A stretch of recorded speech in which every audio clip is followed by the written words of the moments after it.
Hey everybody, welcome back. So glad you're here with me again to do a little bit of art and subtle changes in case you didn't notice. Surprise. Wanted to bring out a little bit of color. I got tired of what I had. So any of my students who know this about me know this is frequently changing, but this is definitely different. That looks interesting on camera. There we go. So we're going to have a little bit of color now to look at from now on for the spring. I mean, you know, we're stuck inside, so when you can't see the rainbows, you make your own rainbows. And what we're going to make today is a landscape. So a very simple one for most ages that they can do. And because what we're going to do is we're going to use two of our color families together, and we're going to create somewhat of a sunset landscape. And then we're going to use our knowledge of lines to kind of color it in. So this is the landscape that we're going to create. And you see that we have our curved lines for the top to create our sun and our sun landscape. So those are done in our warm colors on the top. Okay, we're going to be using our red, orange, and yellow. I did do this in marker, but once again, whatever you have at home is going to work out just fine. Don't worry about it. It's whatever you can do. And the warm is going to help us really depict that sunset. Those are the colors we see in the evening hours, and this is going to be just before we start seeing the purples and the blues in the twilight hours. So, or sunrise, whatever you prefer. And then, of course, we're going to do our grass in our cool colors. I did throw a little bit of blue in there just to kind of break it up. Now, I think, is it purple? Yeah, the marker set I used on this, it was a weird looking purple, and it turned out almost bluish in color. But I did use purple in this one. So the marker pack that I have today is going to give me a much better and cleaner looking purple. So depending on what you've got, if you're using crayons, you might have more options for the greens, and you could use all kinds of greens. You might have a better marker pack than I do, and you might have all kinds of greens. So this is what we're going to do, and we are just going to use our lines, our different kinds of lines. I've got some wiggly lines because I did a wavy. What you doing creeping up here?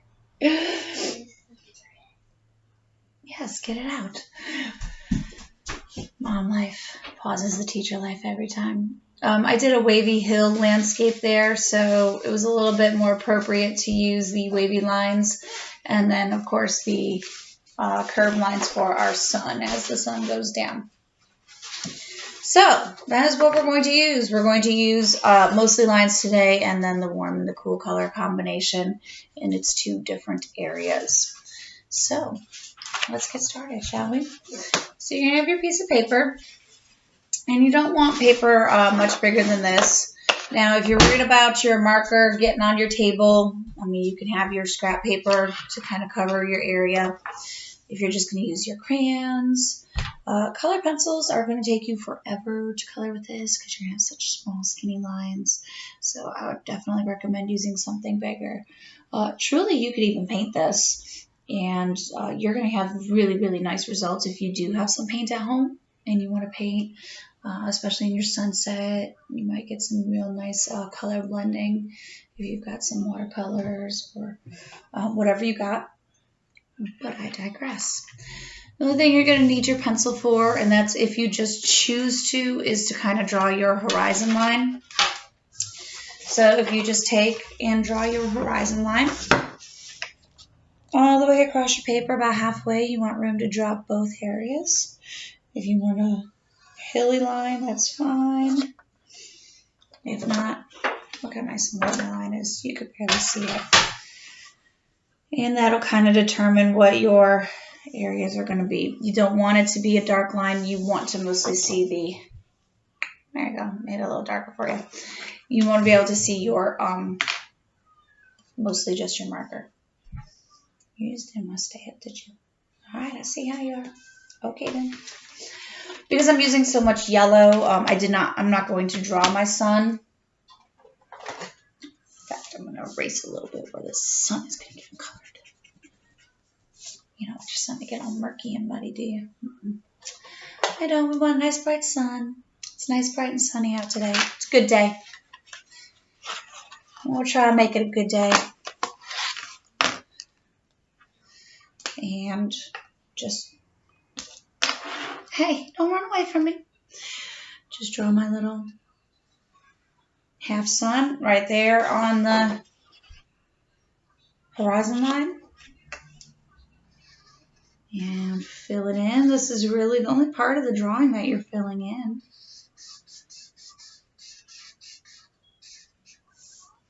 And everything else is going to be your line pattern after that.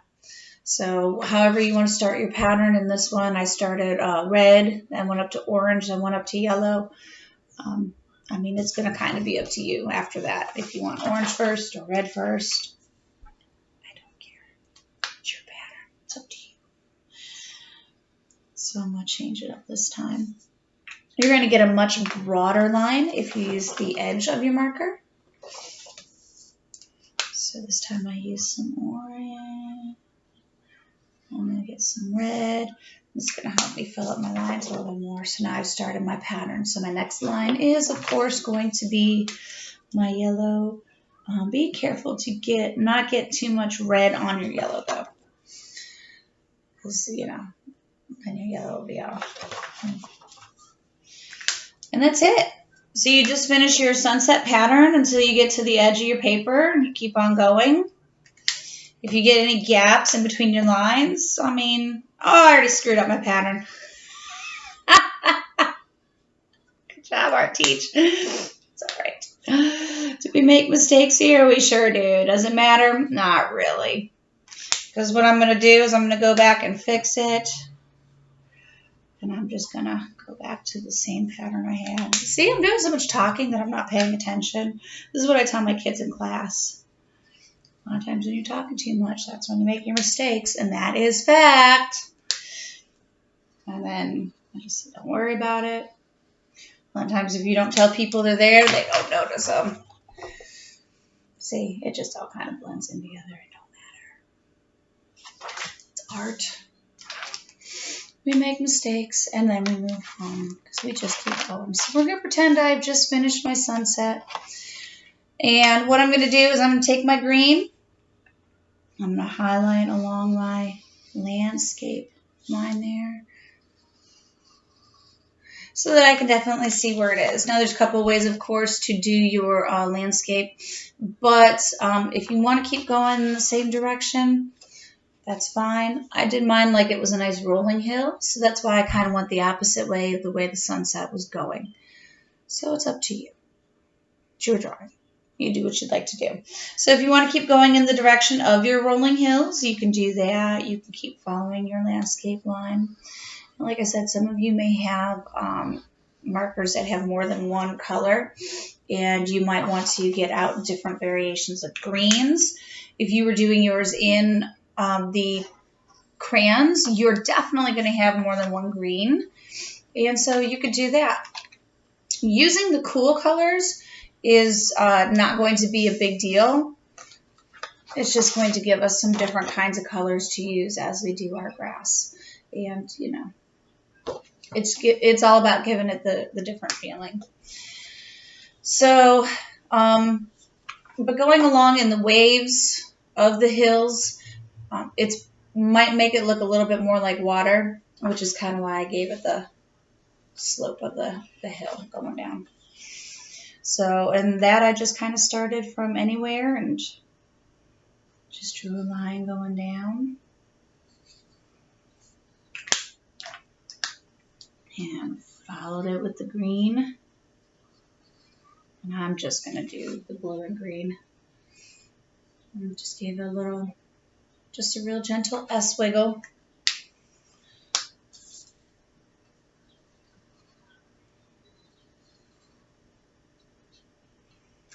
And I'm just going to do it all the way across the paper. And that's it. Easy peasy. Now you could challenge some of your older students. have them add little details to the paper, have them add little buildings, houses. You could have them make different structures and draw it in there before they start coloring, add trees, add mountains, and challenge them to add lines in different directions for each picture, and then see how that turns out. So they're not following just such a basic pattern here. And this way they're able to add more colors if you wanted to do such a thing.